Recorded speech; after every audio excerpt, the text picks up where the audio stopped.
Hello, beautiful, and welcome to the podcast where we're moving the conversation forward about the choices you make in your daily life.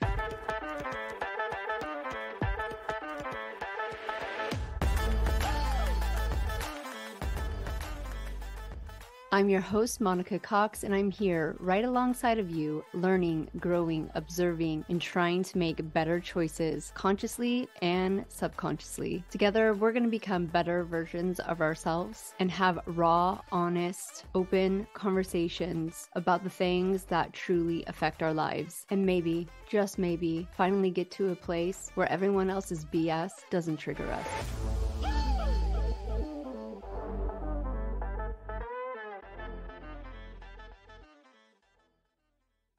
I've heard Bashar say, like, you're expert level when you come to Earth, right? You're not kindergarten. You're like, because you got to deal with hard stuff here on Earth. Yes. Where like maybe the other planets, it's like just fucking like smoking weed and chilling out and like living the high life. Kind of, because this is number one, this is a free will galaxy. There are a lot of free will galaxies out there. There are some galaxies that are not free will, and everything that happens to you happens because you don't really get a choice. And there are planes of existence out there where consciousness can exist, where you can where telepathy is easy. So lying isn't a thing.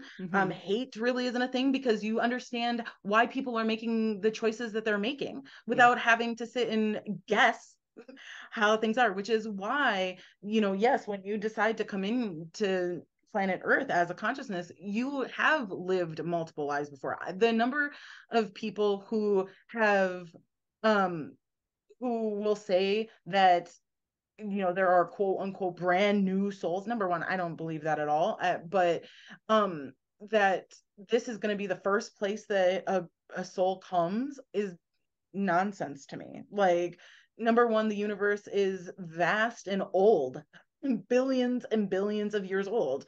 So, and this planet Earth is, yes, billions of years old, but the known universe is well older than this. Why would this be the first place that you decided to come? Why would this be the first place that consciousness decided to start? That would be dumb. So yes. So hard. Like, why would you want to make Earth like the first place? If there's other places that you already have all these super magical powers, why wouldn't you try them out first? Right, exactly. And that is really my belief system, that if you've come here, it's because you're kind of a like badass motherfucker. Like, you're like, I need to be forced to remember this stuff. Because I already had the easy things. I already got to experience eternal love within a species, within a society. I already got to experience what it is to feel great empathy and compassion without having to have all of the like nonsense. Yes, there are places out there where there were wars and all of that stuff, but here is where we have to deal with duality. Sorry, I just like, what is like pure bliss boring? Like for souls, like I'm like, well, why don't you just stay? Why do you need this challenge? Why? Yeah. Like, why? I think it's a great question, but I think then the answer, while it may seem trite, is like, if all you know is like peace, how do you know that it's peace? I feel like this is like why Source decided to split itself into infinite consciousnesses in order to experience itself, right? It goes right back to this. And it may seem like a difficult concept, but if we can suspend our mind, then we can say, well, how do I know that I am love if I don't experience hate? Yeah, I get that 100%. Right? Yeah. So it's like, bliss may be boring, but it may be boring only because we don't know any different. And then once we know different, then it's moving ourselves back to where that bliss is. But that's the hard part, right? Because once again, that's the choice. We chose to fall so that we can choose to rise. Yeah, exactly.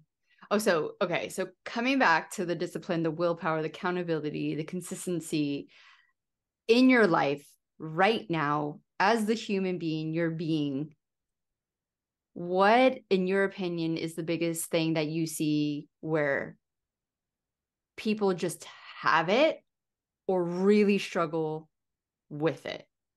Mm. I think a lot more people believe that they struggle with it when they don't. Um, I think what truly they struggle with is their understanding of why they do certain things. So, for example, going to the gym every day or just working out. I won't say like going to the gym. Some people don't go to the gym, they run outside. But like you, the people who are like truly, truly struggling with it, where they're like, I went one day and then they don't go the next day and then they don't go the next day and then they go and then they don't go for 3 days. I feel like that's where you're struggling with discipline. Person who's going every day and like maybe giving half-ass, you're not struggling with consistency because you're doing something every day. You know, or even if you're a person that's like, well, I do yoga one day and then Pilates and then I go for a run and then I go for a walk and then I go to strength train, you're consistently doing something every day. So let's understand the definitions of what we're speaking about, right? If you're doing something every day, you're not struggling with consistency and you're certainly not struggling with discipline. What you may be struggling with is your understanding of why you're doing it, at which point then of course you're probably going to fall down some spiral about how what you're doing is actually not discipline or not consistent or whatever, and at which point I'm like, you need to get your mind under control. That's like a very different thing. um but people who are truly struggling, I think that is because instead of understanding the definition, I think they're not understanding how it's helpful to them. Yeah. Right? And the value. Once you understand value, then consistency and discipline is, once again, like it becomes just as easy as understanding once you have an understanding of the actual definitions of what you're using. I feel like the discipline and consistency, easy enough to attain. It's just why do you need to attain it? Do you need to understand it from a place of definition, or do you need to understand it from a place of like passion and like an understanding of like, this is actually good for me and this is actually moving me forward?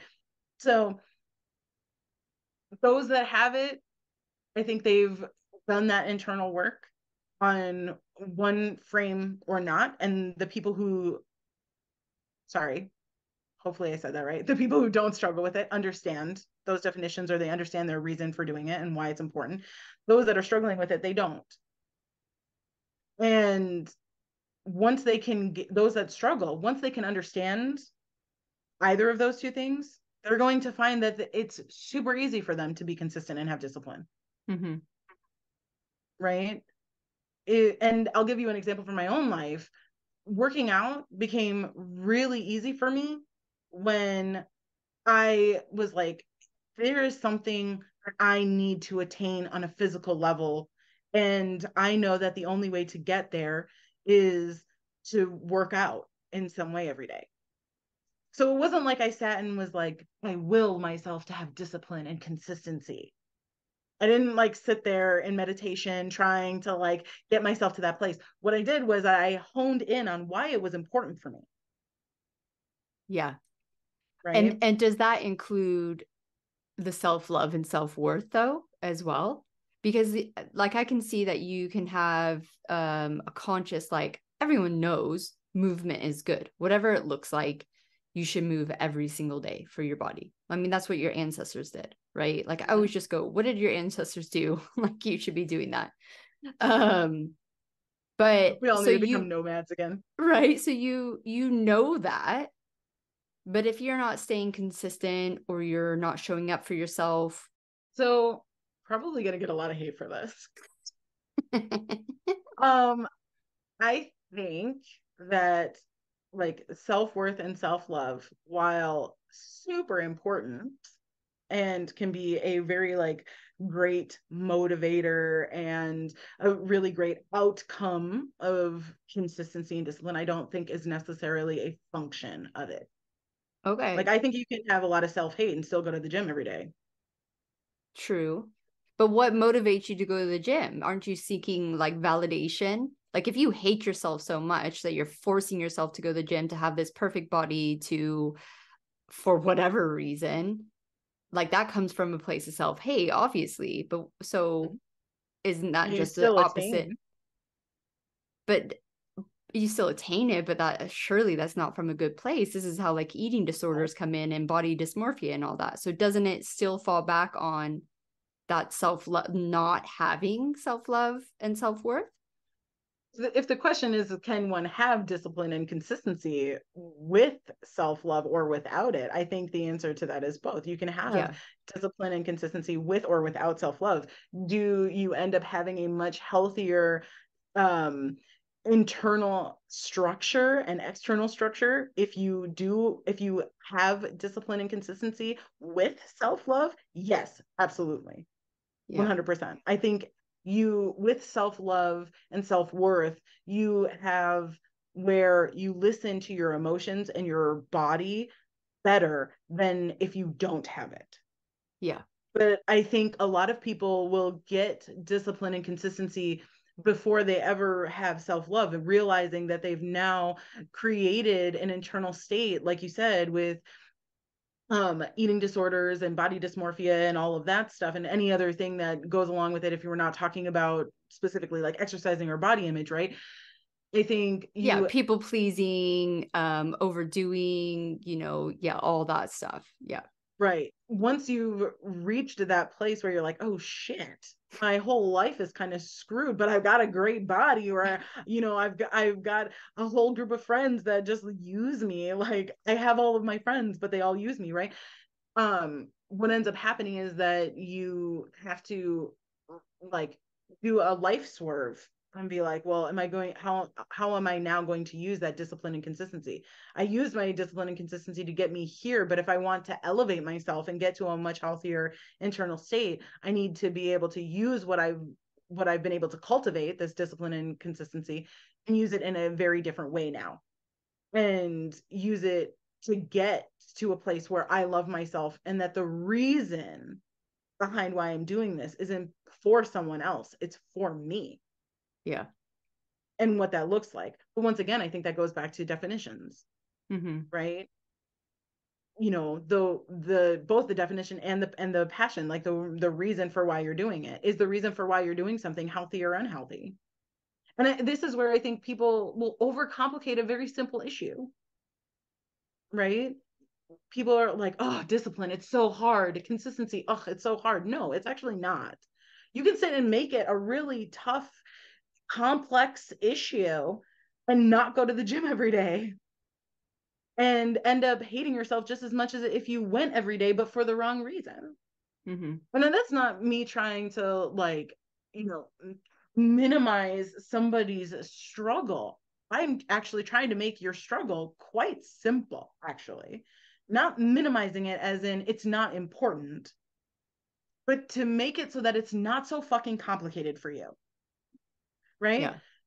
People want instant stuff. Well, let's do it. Let's make it instant then. Let's make it less complicated, but not minimize how you're feeling about it. Feel how you want to feel about it. I validate that for you, right? You think that this is hard? Yes, it's hard. It's hard to want to get up and get out and move your body and do the things that are healthy for you, that you intuitively know or have been taught. But now that we validated that, let's cut to the chase and say, I get that this is hard, but wake up every morning and go and move your body somehow. I don't care how. Right? Yeah. And you do that often enough, you make that choice often enough, and consistency is what you cultivate. Discipline is what you cultivate. And therefore, you now have it. Yeah. Right? Yeah, absolutely. I mean, it just comes down to those choices, but being aware of why you are doing the things that you are doing. And like you said, even checking yourself of the things that you're doing may look amazing to society, but are you doing them because it comes from a place of true service, true, wanting, or are you still seeking validation or worthiness or love? from an outside source. And I think too, another question that I don't know we actually focus on maybe enough is doing it for someone else necessarily a bad thing if it gets you to a healthy place? Yeah, no, Right? totally. Well, I mean, my whole fertility journey was for my kids, right? Like, I'm just really brutally honest with that. And when it came up to drinking, when after I had my kids, and I didn't have a reason not to drink, but I knew in my heart why. So, yeah, using other outside forces on your journey could be really useful. And then, but when you achieve those or when they come and go or whatever it is, and you're left like, oh, fuck, it is still just me. Like it's still at the end of the day, if you want a long-term successful relationship, it is with self, right? Or source or. Yes. And understanding that your reasons for why can shift. One of the things that I try to explain to people a lot as a nurse is what homeostasis means. A lot of people will learn that definition and think that it means the ability to be in the middle, right? Our bodies have an temperature that is ideal, not understanding that it's actually a range. Right? That there is a low normal and a high normal, right? And that as long as you're somewhere in that range, everything be good, right? We talk about, pH and stuff like that. And, 7 is the appropriate thing.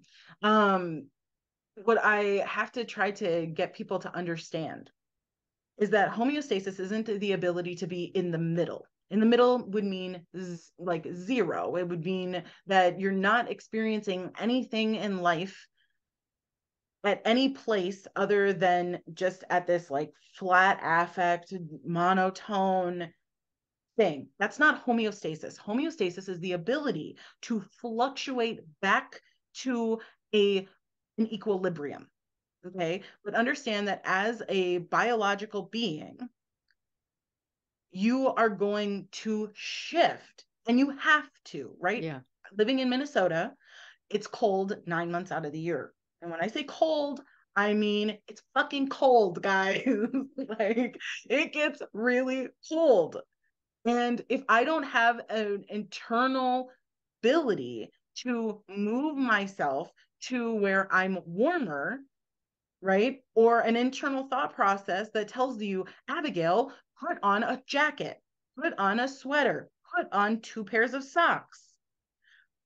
I am going to, my internal body is going to end up failing, right? It's going to do its damnedest to try to get me to where I need to be so that I'm at a place where I'm comfortable, right? But once again, it's a range. So homeostasis is not trying to get to this middle point and stay there. It's homeostasis is the ability to shift. And because change is the only thing that is consistent in our world, in our life, anywhere in the known universe, right? Not just in our galaxy. If we don't have the ability to have homeostasis, this ability to shift, then you're going to end up struggling. And I think a lot of people have this misunderstanding about the ability to shift versus being in the middle. Yeah. You want to be able to feel intense joy as well as intense sadness. The thing that you want is homeostasis so that you don't spend too long in any one space. You want the ability to get back or swing to the other side. Yeah. Right. And so when we're talking about consistency and discipline and what it means to like go through and shift, like you were talking about, your fertility journey was for your kids, but when they appeared and you had them, you had to be able to shift your focus. You had to be able to shift your reason for wanting to do something that was healthy. And that is homeostasis, the ability to shift, understanding that it's just as important regardless of the reason why. Right. Yeah. And this is something that most people are like completely oblivious of. They're like, no. Like once I've set my routines and my habits to just stay there, even though I go from 15 when I started them to 45 and all of a sudden I'm going here, what the fuck? Like, why isn't this working? Because your body has changed. Yeah. And so should your mindset. Exactly. I saw something the other day of like, we've all been trained that our goals or our happiness or anything is like this destination point. And like, once we get there, everything will be fine. But the reality is as you are always shifting and you're, fluctuating and stuff and you're growing, once you get there, you're like, yeah, like 3 years ago, that would have made me completely happy. But now that I'm here, I have this whole different outlook on life. And even though it brings me joy and I'm super excited that I accomplished that, I'm ready for, the next level, the next journey, like whatever it is. And if you have that in your brain of like, yeah, these things are amazing, but they're not going to necessarily bring me the end result all done. Like, as we talked about in the beginning, like, obviously your soul is just like never done, right? Like, so do not think whatever your ultimate goal is going to be like the end, like book close, right? Because your soul is like, we're going to do this like our whole lives. Yeah, if you can reach the level that Jesus did or Buddha did, then you can successfully say, yep, I made it, we're good, I'm good. I think that's something to, a whole other conversation about, where is the end point and what does that look like to continue on and move on and never have to incarnate again and all of that. There are other levels to that. There is a space where we stop incarnating and yet still don't reach unity. But yeah, it's certainly something I think that can be looked at either in a more negative light or in a much more positive light. If we say that, every choice that we make in our consistency discipline journey, right? Making sure that we're doing things that suit us, that are for us, that are for our good in this life, whether you believe this is the only one or just one of many, is something that you have innately. You just have to choose it. You have to choose to want to wake up every day. You're consistent about doing that. I don't know why you can't be consistent about doing everything else. Yeah, exactly. Right? Yeah. Oh my God, Abigail, you're consistent in that. Right? Well, it's always a pleasure. You are obviously going to be back on this podcast quite a lot because I enjoy our conversations. They're super raw and honest and definitely a fresh breath of air. So thank you so much for joining us today. Absolutely. Thank you. And I will gladly come back anytime. Thank you so much again for joining us here on Choices. You can go ahead and leave a 5-star review because we're all friends here. But if you really want to move the conversation forward, please connect with us on our social media accounts, which you can find the links below. Have a beautiful week, and we'll see you next time here on Choices.